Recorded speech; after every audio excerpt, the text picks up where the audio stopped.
In the chill of December 1980, something unusual transpired in the Rendlesham Forest, United Kingdom. Nestled in the quiet countryside, the Rendlesham Forest Air Base was a place of routine and order, home to the U.S. Air Force's 81st Fighter Wing. The base was a hub of activity, with the hum of engines and the bustle of service members carrying out their duties. But as the year drew to a close, a series of events would disrupt this normalcy, forever marking Rendlesham Forest on the map of unexplained mysteries. In the heart of this story, we find Lieutenant Colonel Charles Halt, the deputy base commander, a man of principle and authority, whose words carried weight and whose actions set the tone for the entire base. Alongside him were security personnel John Burroughs and Jim Peniston, two dedicated servicemen whose vigilance was crucial to the base's security. But their vigilance would be put to the test in an encounter that defied explanation. On a night like any other, the base's tranquility was broken by the sighting of unexplained lights outside the perimeter. At first, these lights were dismissed as a trick of the eye, a reflection perhaps, or an aircraft from afar. But as the lights persisted, becoming more vivid and erratic, it became clear that this was not a routine sighting. These men, trained to assess and respond to threats, found themselves facing an enigma. The lights seemed to dance in the darkness, moving in ways that defied the laws of physics. It was a phenomenon that would challenge their understanding of the world, pushing the boundaries of their beliefs. As the lights continued to dazzle in the dark, Halt, Burroughs, and Peniston could only watch in awe and confusion. They were at the precipice of an event that would ripple through the decades, sparking debate and speculation among enthusiasts and skeptics alike. Little did they know their lives were about to change forever. On the night of the 26th of December, the tranquility of the airbase was shattered by a mysterious glow. This was not the twinkling of far-off stars, nor was it the familiar glow of an aircraft. It was something entirely different, something that captivated the attention of the personnel on duty that night. An eerie luminescence that seemed to dance within the dense forest, casting an otherworldly glow on the surrounding trees. As curiosity piqued, a group of servicemen decided to investigate. They ventured into the dark woods, guided by the mesmerizing lights that flickered in the distance. The journey was not easy. The forest was dense, and the winter chill was biting. But the allure of the unknown propelled them forward, deeper into the heart of the forest. They soon came upon a bizarre sight, an object, glowing with an intensity that illuminated the forest around it. It was not like anything they had ever seen. The object was not of this world. It was alien and unknown. Its shape was indescribable. Its surface shimmered with a multitude of colors, and it radiated an energy that was palpable. Attempts to communicate with the base were met with static and interference. The radios crackled with an unidentifiable language, a series of strange rhythmic sounds that seemed to originate from the object itself. The servicemen were left in a state of awe and confusion. Despite their training, they were unprepared for such an encounter. The glowing object, the strange sounds, the interference, it was all too much to comprehend. They were soldiers, not scientists. They were trained to fight, not to decode alien transmissions. And yet, they found themselves in the midst of an event that defied all logic and understanding. With a strange mix of awe and confusion, they retreated, leaving behind the enigma in the woods. This was not the end of their encounter with the unknown, but merely the beginning. The forest held secrets that were yet to be revealed, and the encounter was just the first chapter in a tale of mystery and intrigue. As dawn broke, they returned to the scene only to find traces of their inexplicable encounter. In the cold morning light, Rendlesham Forest bore silent witness to the previous night's events. Our servicemen discovered peculiarities that further deepened the mystery.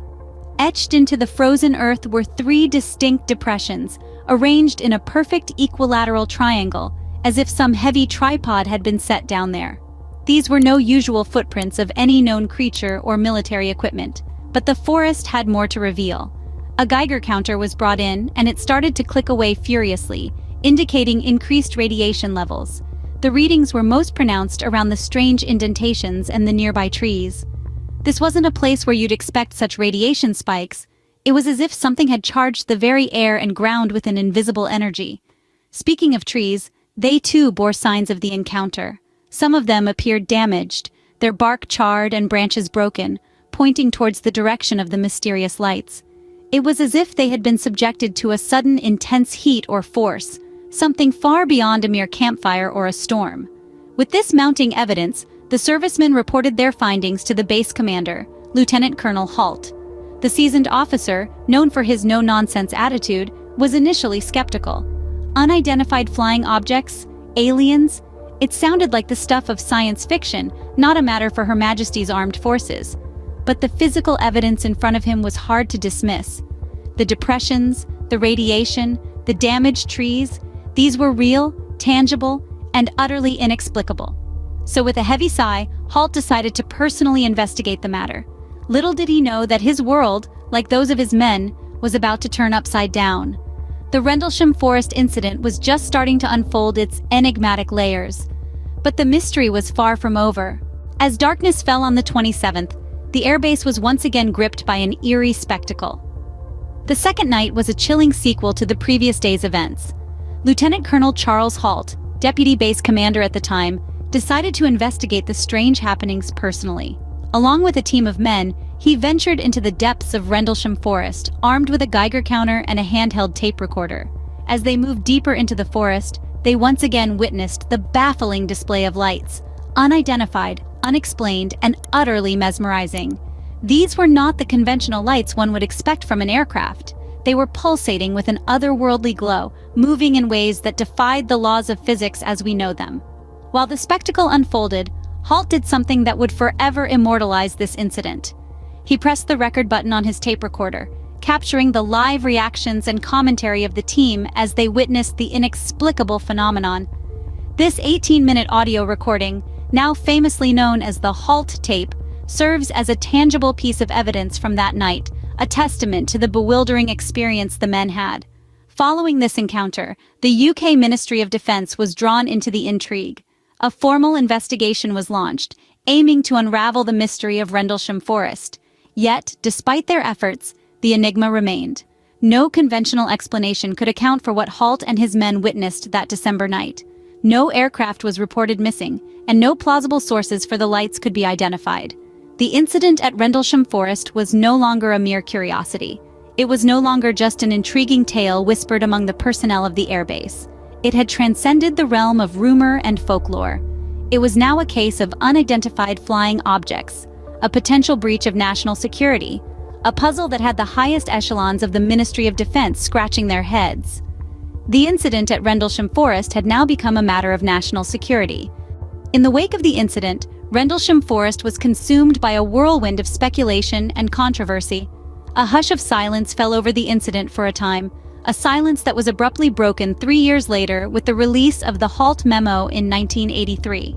This memo, penned by Deputy Base Commander Charles Halt, detailed the events of those 2 fateful nights, opening the floodgates to a deluge of attention, both from the public and the media. The public response was a mix of fascination and skepticism. Many were quick to believe, their minds filled with images of extraterrestrial encounters. Others, however, were not so easily swayed, questioning the reliability of the memo and the credibility of those involved. The skeptics were not without their counterclaims. They proposed alternative explanations, ranging from a misidentification of a nearby lighthouse to more elaborate theories involving elaborate hoaxes or secret military exercises.